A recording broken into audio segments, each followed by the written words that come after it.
if you're somebody who's trying to make it in the digital finance space, don't listen to other people. I don't mean in general. What do I mean by that? I don't mean when your mom says clean the dishes. I don't mean don't listen to her. Do that. Listen to her. But when people say stuff, you have to really consider, how does it apply to you? Because if a blue collar person, like somebody working hands-on, picking up bricks, putting it into a truck, of course they're doing work, physical work, and people can see the work and they can understand it, that there's labor and energy. And that's what people don't see with digital finance. They can't see it, they can't understand it. So they'll say stuff, and you have to understand that yes, you are getting some sort of like ease in a way in life when you're doing stuff online. If you have responsibilities at home, if somebody's in college, they're physically in a different location than their responsibility, so they have to make the commute, they have to set up schedules in order to be able to complete that task, take care of that responsibility. But when you're doing stuff from your laptop, from your phone, you don't have that problem. You make your own schedule. If you need to have like anything at a certain time, things that are location specific, you can be there, do that. And people might be like, oh well, it's easy, right?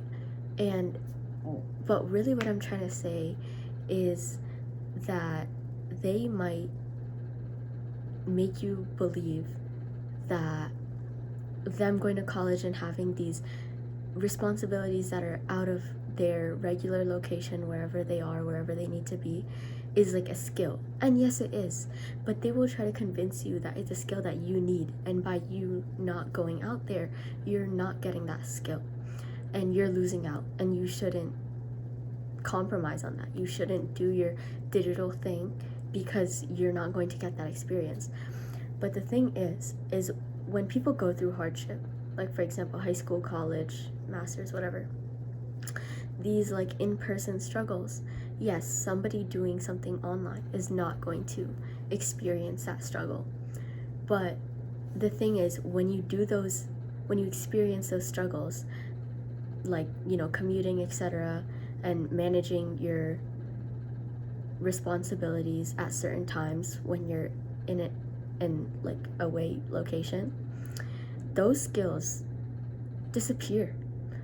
You might like gain them and use them in college, right? And sure, you have a one up on the person who's doing stuff digitally and has that freedom, but you can lose that skill as well. As soon as you stop using that skill of being able to manage all that stuff and blah blah, you are just as good or just as bad as somebody who's not doing it. And that's what you need to understand, that these people, their words don't mean anything without context, right? Because if they lose that skill, they're not in college, they don't have to manage those location specific stuff, right?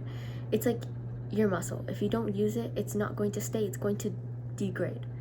And the thing is, a little bit of consistency over time is going to be better than like a hard sort of block phase, life phase, where you're doing stuff intensely. So you don't need to be in this environment where you need to struggle, and like that struggling I mentioned earlier, you don't need to be in it, and you need to understand that for yourself. Like, you shouldn't feel bad, because those people, as soon as they leave their circumstances, which is when they get older, when they're done with school, they don't experience that hardship anymore, and they're going to lose that. But maybe you're not doing it every day, but maybe you're consistently putting little drops of that like hardship, like whether intentionally or not, you're doing it over time. Like, you force yourself to be in uncomfortable positions in general with finance, business. You have to make sales calls, which is uncomfortable. You have to deal with the stress of delivery, etc., like all this stuff. But this location specific and this schedule specific like stress or hardship, you will